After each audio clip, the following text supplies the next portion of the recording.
Yazid ने नवासा रसूल को कत्ल करवा दिया और वो ये सोचता था कि इस जुल्म से अरब के सारे लोग मेरी बैत करेंगे, मेरे सामने झुकेंगे, कोई भी हुसैन के बाद मेरे खिलाफ सर नहीं उठाएगा। लेकिन जब रसूल अल्लाह की बेटियां कैद होके कूफा और शाम के बाजारों से गुजरी, उनके खुतबे सुनते सुनते लोगों के मुर्दा ज़मीर जागने लगे और यूं यजीद के खिलाफ बगावत पैदा हो गई। हर कोई ये सोचने लगा कि इस्लाम अल्लाह का दीन है, मोहम्मद मुस्तफा अल्लाह का रसूल है और ये खानदान अल्लाह का महबूब तरीन खानदान है। जिसने इसके साथ जुल्म किया उसको बादशाह कहना सबसे बड़ा गुनाह होगा।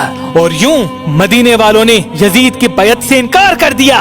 यजीद ने मदीने पे हमला किया। तारीख ने लिखा 3 दिन तक यजीद की फौज मस्जिद नबवी में अपने घोड़ों को बांध के असहाबे रसूल की नामूस के साथ बेहुरमती करते रहे और यूं मक्के से भी यजीद के खिलाफ बगावत बढ़ने लगी। फिर यजीद ने खाना काबा पे हमला किया और खाना काबा को आग लगा दी। इस वाक़ये को वाक़या हिरा के नाम से आज भी याद किया जाता है। हर कोई यजीद पे लानत करता रहा, लेकिन यजीद किसी को अपने खिलाफ देखता तो उसका सर कलम करवा देता था। लेकिन अल्लाह की अदालत इंसाफ करती है। उन दिनों यजीद एक शदीद बीमारी में मुब्तला हो गया था। उसकी आंतें जलने लगी थीं। वहाँ के हकीम परेशान होने लगे थे कि ये कैसी बदतरीन बीमारी है कि तुम्हारा पेट अंदर से खत्म हो रहा है, जल रहा है। यजीद को इतनी प्यास लगती थी कि वो पानी के लिए तरसता था, लेकिन जब पानी पीता था तो वो ही पानी उसके पेट को जलाता था।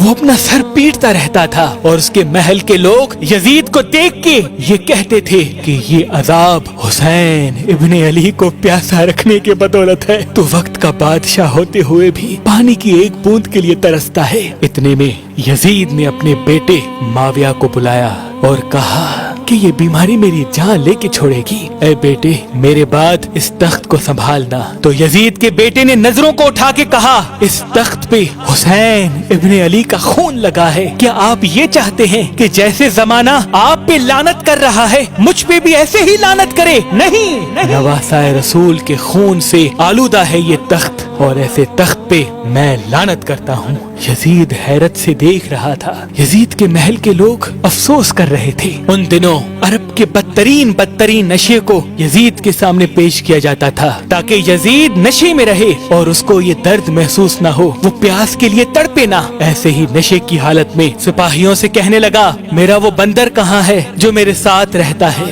लोगों ने कहा शायद जंगल की तरफ निकला होगा। वो अपने सिपाहियों के साथ घोड़े पे बैठ के जैसे ही बाहर गया तो घोड़े ने नवासा रसूल के कातिल को अपनी पीठ से गिरा दिया और यजीद का पांव घोड़े की रकाब में फंस गया। वो घोड़ा दौड़ता रहा और यजीद जमीन पे गिरते गिरते उसका सर एक पत्थर से जा टकरा, लेकिन वो घोड़ा ना रुका, यहाँ तक कि उसका पूरा जिस्म पामाल होने लगा।